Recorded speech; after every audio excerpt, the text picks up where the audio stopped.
अलविदा 2021. न्यूज 18 लोकमतवर वर्षभरात आम्ही तुम्हाला वेगवेगळ्या बातम्या दाखवल्याच नाहीत तर त्या बातम्यांचा पाठपुरावा सुद्धा केला. अनेक जण नुसते बातम्यांचा भडीमार करत असतात, पण आम्ही बातम्या दाखवल्या, त्याचा पाठपुरावा केला आणि सर्वसामान्यांना न्याय मिळवून दिला. त्यामुळेच आज आम्ही तुम्हाला दाखवणार आहोत वर्षभरातल्या अशा काही बातम्या ज्यामुळे अनेक नागरिकांना न्याय मिळाला. नागरिकांच्या वेगवेगळ्या प्रश्नांसाठी, त्यांच्यावर झालेल्या अन्यायासाठी न्यूज 18 लोकमत कायमच व्यासपीठ बनलं. जनतेच्या प्रश्नांना आम्ही वाचा आजही फोडली आणि नेहमी फोडत राहू. पाहूयात न्यूज 18 लोकमत इम्पॅक्ट विशेष.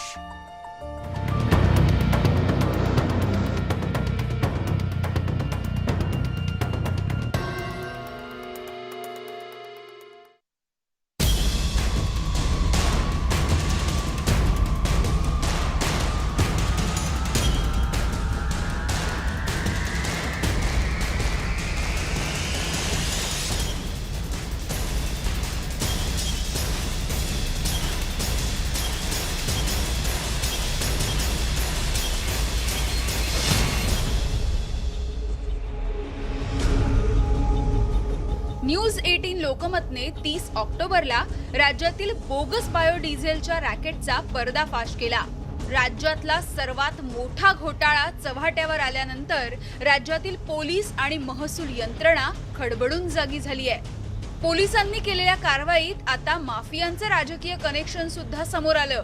न्यूज 18 लोकमतचे प्रतिनिधी विलास बडे यांनी या बोगस बायोडिझेलचे रॅकेट उघडकीस आणलं आणि ऑपरेशन लुटारूंची मोहीमच हाती घेतली.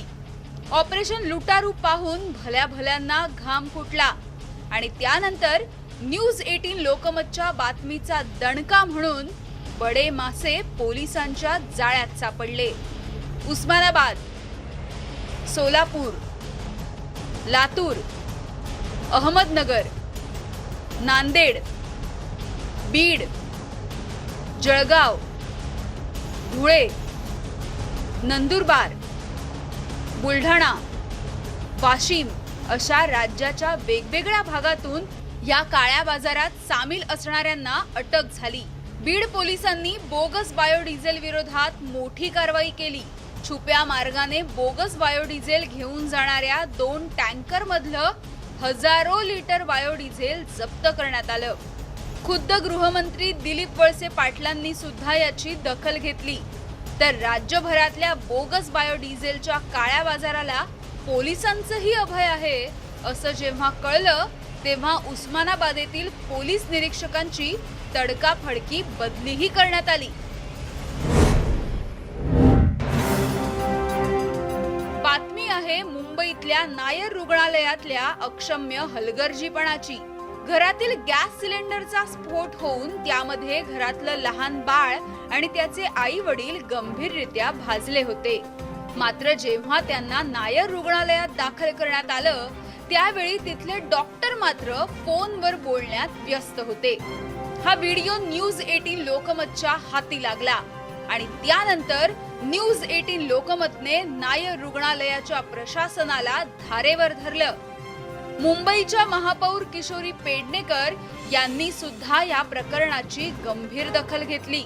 मात्र रुग्णालयाच्या हलगर्जीपणामुळे या 5 महिन्यांच्या बाळासह त्याच्या आई वडिलांचाही दुर्दैवी मृत्यू झाला. न्यूज 18 लोकमतनं ह्या बातमीचा पाठपुरावा सुरूच ठेवला आणि नायर रुग्णालयानं संबंधित डॉक्टरांना सस्पेंड केलं. 2 डॉक्टर आणि एका परिचारिकेला निलंबित करण्यात आलं आणि त्यांच्यावर FIR सुद्धा दाखल करण्यात आला.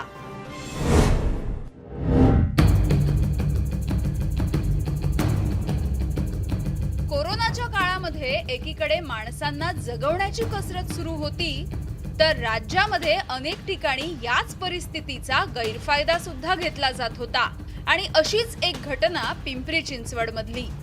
पिंपरी चिंचवड शहरातील चिखली परिसरातल्या घरकुल इमारतीमध्ये कोरोना बाधितांच्या उपचारांसाठी घेतलेलं लाखो रुपयांचं साहित्य बेवारस पडल्याचं आम्ही उघडकीस आणलं. नागरिक आणि उद्योजकांच्या CSR फंडांमधून हे साहित्य विकत घेण्यात आलं होतं. तर ह्यातल्या बहुतांश साहित्याची चोरी सुद्धा झाल्याचं समोर आलं.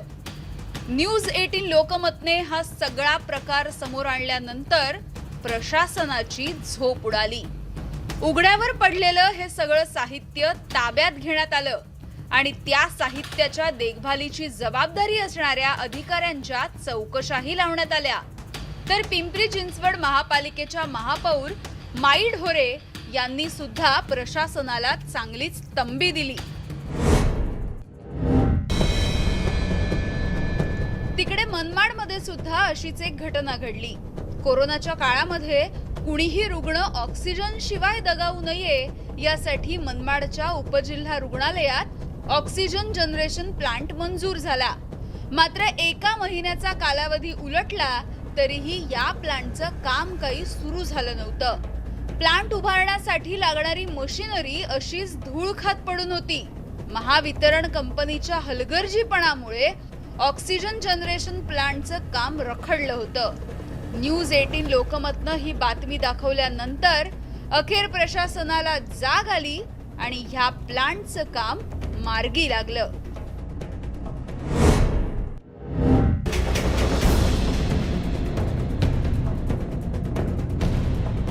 कोरोनाच्या काळामध्ये सर्वात महत्त्वाच्या होत्या त्या म्हणजे स्वॅब टेस्ट. मात्र उल्हासनगर मधलं एक धक्कादायक वास्तव न्यूज 18 लोकमतने समोर आणलं आणि ते म्हणजे या स्वॅब टेस्टच्या स्टिकची पॅकिंग चक्क उल्हासनगर मधल्या घराघरात केली जात होती. ही बातमी दाखवल्यानंतर उल्हासनगर मधल्या ह्या बनावट स्वॅब स्टिक प्रकरणी बायोसेन्स या कंपनीच्या CEO सोबत आणखी दोघांना पोलिसांनी अटक केली आणि न्यूज 18 लोकमतच्या ह्या बातमीमुळे कोरोनाच्या काळात चालणाऱ्या काळ्या बाजाराचं पितळ चांगलंच उघड पडलं.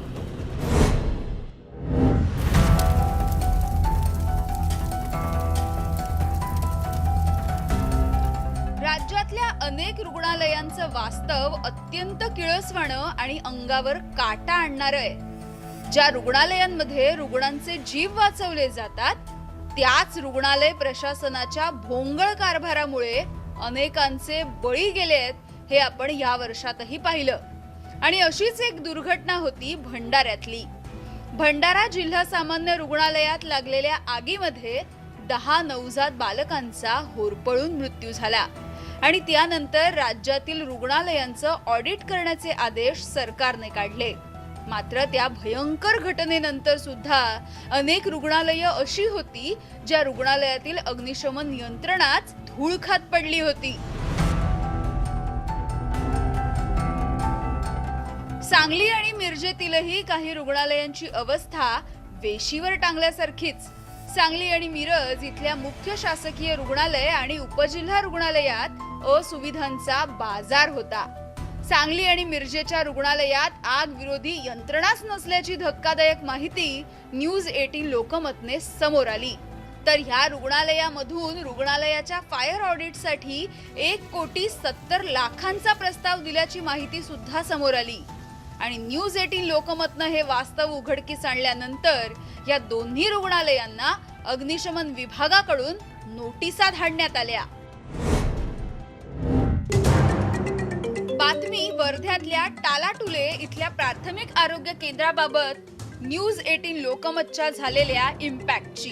वर्ध्यातल्या प्राथमिक आरोग्य केंद्राच्या नव्या इमारतीचं लोकार्पण झाल्यानंतर सुद्धा त्याचं किरकोळ काम बाकी असल्यामुळे वैद्यकीय अधिकारी हे तिथल्याच रस्त्यावरच्या पडक्या OPD मध्ये रुग्णांची तपासणी करत होते. न्यूज 18 लोकमतच्या बातमीनंतर मात्र जिल्हा प्रशासनानं त्याची दखल घेतली आणि सर्व साहित्य नव्या इमारतीमध्ये हलवण्याचे आदेश दिले. बातमी होती अमरावतीतली. मेळघाटातील हरिसाल रेंजच्या RFO दीपाली चव्हाण यांनी त्यांच्या शासकीय निवासस्थानी स्वतःवर गोळी झाडून आत्महत्या केली होती.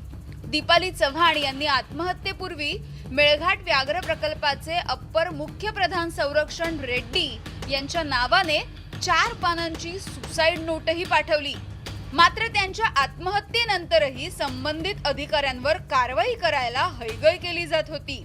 न्यूज 18 लोकमतनं त्याचा पाठपुरावा केला आणि अखेर अप्पर प्रधान मुख्य वनरक्षक श्रीनिवास रेड्डी याला सह आरोपी करून अटक करण्यात आली. न्यूज 18 लोकमतची बातमी म्हणजेच इम्पॅक्टची हमी.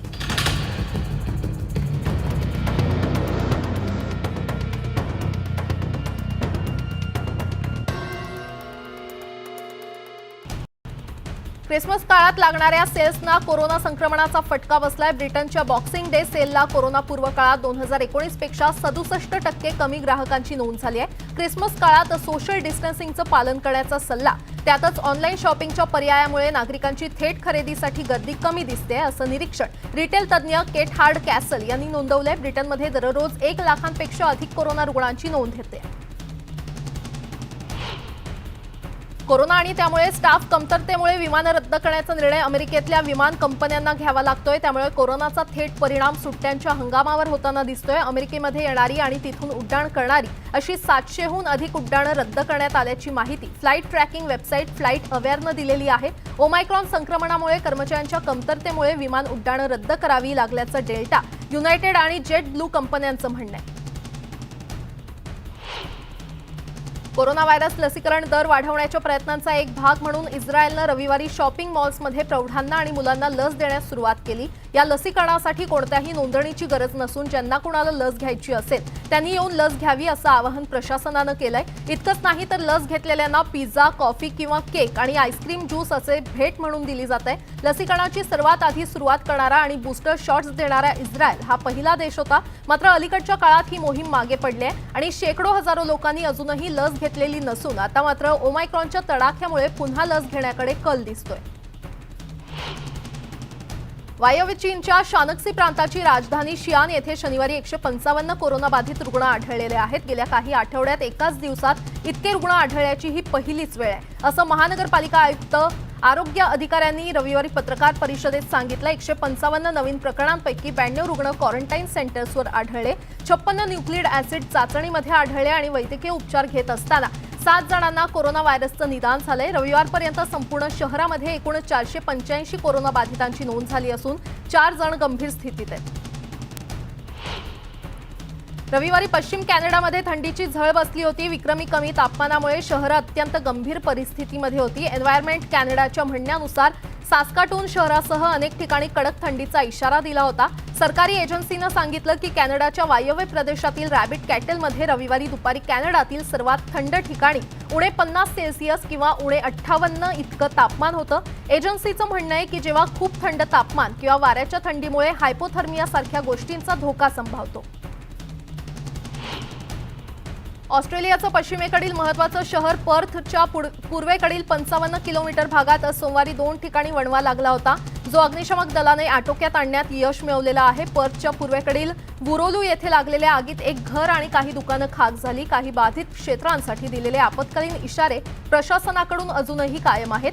सोसाट्याचा वारा आणि उष्ण वातावरणामुळे अग्निशमन दलाचं काम अधिक कठीण झालं होतं. हवामान विभागानं पर्थचं कमाल तापमान सोमवारी 40°C इतकं असेल असा अंदाज वर्तवलाय. ला पाल्मा या स्पॅनिश बेटाच्या ज्वालामुखीचा काही महिन्यांपासून झालेला उद्रेक संपल्याची घोषणा झाल्यानंतर रविवारी आपत्कालीन दलानं ला पाल्मा बेटावरील साचलेली राख आणि इतर सगळी आवरणं साफ करण्यास सुरुवात केली आहे. स्पेनच्या मिलिटरी इमर्जन्सी युनिटनं बेटाच्या लँडस्केपमध्ये खोल काळ्या राखेचं सर्वेक्षण आणि खोदकाम करत असलेल्या कर्मचाऱ्यांचे फुटेज शेअर केलेले आहेत. 10 दिवस लावा प्रवाह, भूकंपाची क्रिया किंवा सल्फर डायऑक्साईडचं उत्सर्जन न झाल्यानंतर शनिवारी कुम्ब्रे विएजा ज्वालामुखीचं उद्रेक संपल्याचं अधिकाऱ्यांनी घोषित केलं होतं. समुद्राच्या दिशेनं वाहत असलेल्या लावा रसानं सुमारे 3000 इमारती उद्ध्वस्त केल्या. तसंच केळीचे मळे आणि द्राक्ष बागांचाही नाश झाला. सिंचन व्यवस्था उद्ध्वस्त झाली आणि रस्ते देखील उद्ध्वस्त झाले. राई या फिलिपिन्सवर धडकलेल्या आणि आठवडाभरापूर्वी 300हून अधिक लोकांचा जीव घेणाऱ्या चक्रीवादळाचा अजूनही परिणाम जाणवत आहेत. हजारो कुटुंबांना, नागरिकांना अजूनही वीज, पिण्याचं पाणी आणि निवारा उपलब्ध करून देण्यात आलेला नाही. चक्रीवादळानंतर बोहोल प्रांतातील अनेक घरांमध्ये फक्त चिखल आणि गाळ दिसतोय. राय चक्रीवादळामुळे लोबोक नदी फुगल्यानं लोकांची घरं, संसार सगळंच वाहून गेलं असून सध्या तात्पुरत्या निवाऱ्याची देखील सोय नसल्यानं हजारो जण सध्या मोठ्या अडचणीत सापडलेत। राय चक्रीवादळाचा सर्वाधिक फटका हा बोहल या बेटाला बसलाय। बोहलमध्ये 375 जणांचा मृत्यू झाला असून वीज पुरवठा आणि दळणवळण अजून देखील पूर्णपणे ठप्प आहे आणि पेट्रोल पंपांवर लोक रांगा लावून उभे आहेत।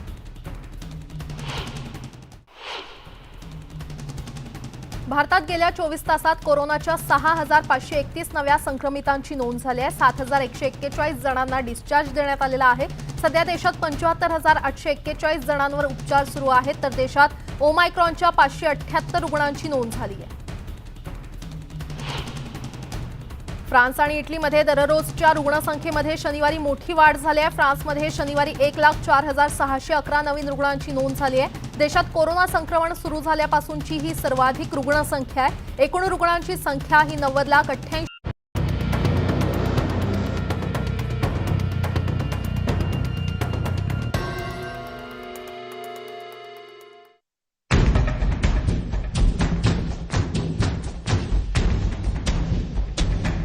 कोरोनाच्या काळामध्ये एकीकडे सगळ्या जगात हाहाकार माजला होता, तर दुसरीकडे याच काळामध्ये वेगवेगळे घोटाळे करणारी माणसं सुद्धा मेलेल्यांच्या टाळूवरचं लोणी खाण्यासाठी सज्ज होती।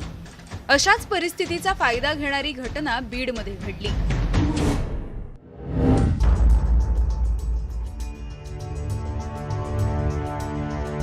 बीड जिल्ह्यात ऊसतोड मजूर महिलांच्या गर्भपिशवी काढण्याचं प्रकरण राज्यभर गाजलं।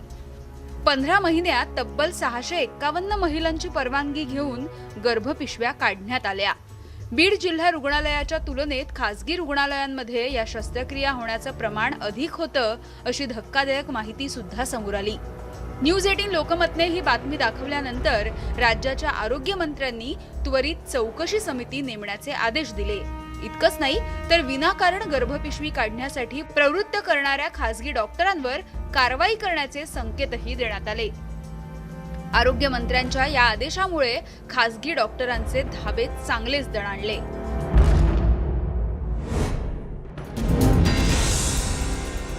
न्यूज 18 लोकमतच्या बातमीनंतर नागपूरच्या कोराडी औष्णिक विद्युत केंद्र कोळसा घोटाळा प्रकरणात 3 अधिकारी निलंबित करण्यात आले।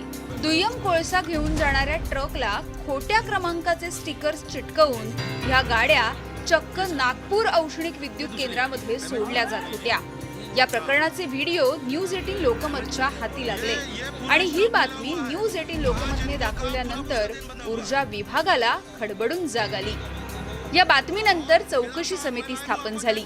चौकशी समितीचे अध्यक्ष पुरुषोत्तम जाधव यांच्या समितीने 3 अधिकाऱ्यांना दोषी ठरवल्यानंतर त्यांच्यावर निलंबनाची कारवाई झाली।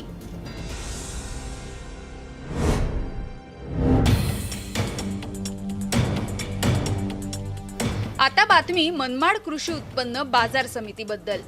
या समितीमध्ये वर्षाला 350 कोटींपेक्षा जास्त उलाढाल होते। असं असलं तरी या बाजार समितीमध्ये असुविधांचाच बाजार होता। शेतकऱ्यांना पिण्यासाठी पाणी मिळत नव्हतं। इतकंच नव्हे तर शौचालयांची सुद्धा दुर्दशा होती। शेतकरी भवन तर नुसतं नावाला उभं होतं। न्यूज 18 लोकमतने ही दुरावस्था दाखवल्यानंतर मनमाड कृषी उत्पन्न बाजार समितीला जाग आली आणि बाजार समितीकडून उपाययोजना करण्यात आल्या।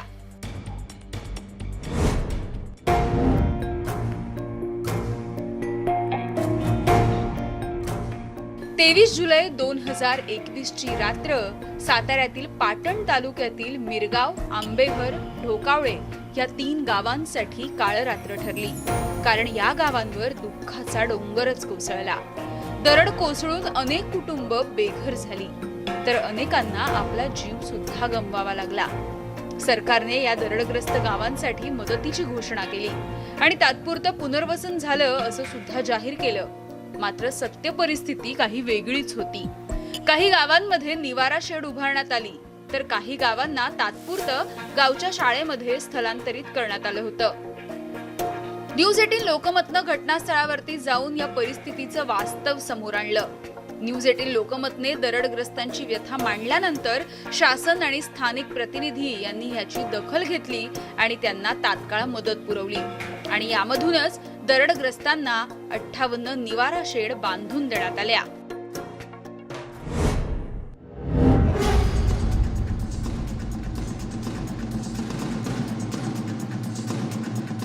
अंबरनाथमध्ये MMRDAच्या नियोजन शून्य कारभारामुळे अपघातांची मालिकाच सुरू होती.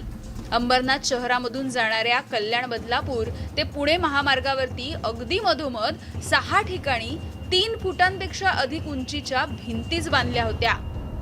फॉरेस्ट नाका, भेंडीपाडा, अश्विनी रुग्णालय, शंकर मंदिर, DM कंपनी आणि MIDC कार्यालय अशा 6 ठिकाणी 3 फुटांपेक्षाही अधिक उंचीच्या भिंती बांधल्या गेल्या होत्या.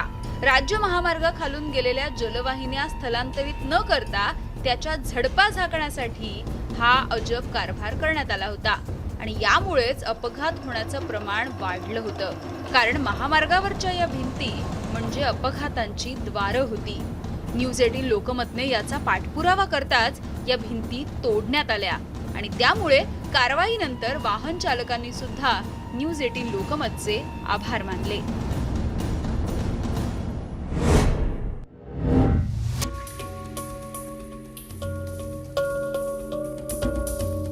न्यूज 18 लोकमतच्या बातमीमुळे पुण्यातील नरहेगाव वासियांची खड्ड्यातून सुटका झाली. पुणे महानगरपालिकेत नव्याने समाविष्ट झालेल्या नऱ्हे गावातील रस्त्यांची मात्र दुरवस्था झाली होती. भले मोठे खड्डे पडून रस्त्यांची चाळण झाली होती. वाहन चालकांना नाहक मनस्तापही सहन करावा लागत होता. खड्ड्यांमुळे अपघात सुद्धा वाढले होते. न्यूज 18 लोकमतने नऱ्हे गाववासियांची व्यथा मांडली. नऱ्हे गावात ग्राउंड रिपोर्ट करून आमच्या प्रतिनिधींनी रस्त्यांचं वास्तव समोर आणलं आणि नागरिकांची व्यथा प्रशासनासमोर मांडली. अखेर पालिका प्रशासनाला खडबडून जाग आली आणि सिमेंटच्या रस्त्यावरचे खड्डे त्वरित डांबर टाकून बुजवण्यात आले.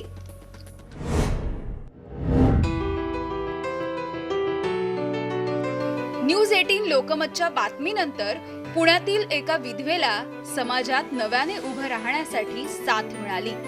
आम्ही पुण्यातील मंगल चव्हाण या सिक्युरिटी गार्ड महिलेच्या संघर्षाची व्यथा प्रेक्षकांसमोर मांडली होती आणि त्याचीच दखल घेऊन पुण्यातील भोई प्रतिष्ठानने याच निराधार विधवेच्या 3 मुलांचं शैक्षणिक पालकत्व स्वीकारलं. एवढंच नाही तर या कुटुंबाचा यापुढचा वैद्यकीय खर्च सुद्धा ते उचलणार आहेत. या मदतीमुळे मंगला आणि त्यांच्या मुलांच्या जगण्याला नवी उभारी मिळाली आहे.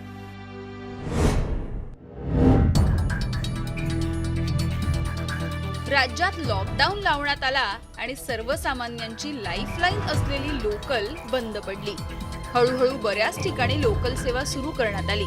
मात्र भिवंडी रोड रेल्वे स्टेशनवरून जाणाऱ्या पनवेल डहाणू, दिवा वसई या दोन्ही मार्गांवरच्या ट्रेन बंद होत्या आणि त्यामुळे भिवंडीत येणारा कामगार वर्ग, व्यापारी यांना मोठा त्रास सहन करावा लागत होता. या प्रवाशांनी आपला आक्रोश न्यूज 18 लोकमत समोर व्यक्त केला.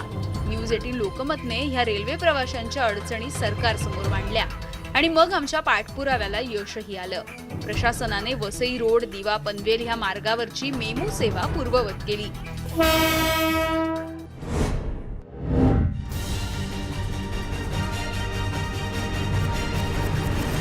2021 या वर्षात राज्यातल्या असंख्य घटनांचा मागोवा घेऊन त्याचा पाठपुरावा करून न्यूज 18 लोकमतने लोकांच्या समस्येला न्याय मिळवून देण्यासाठी आटोकाट प्रयत्न केले आणि त्यातूनच सर्वसामान्यांच्या प्रश्नांना व्यासपीठ तर मिळालंच, मात्र न्याय सुद्धा मिळाला.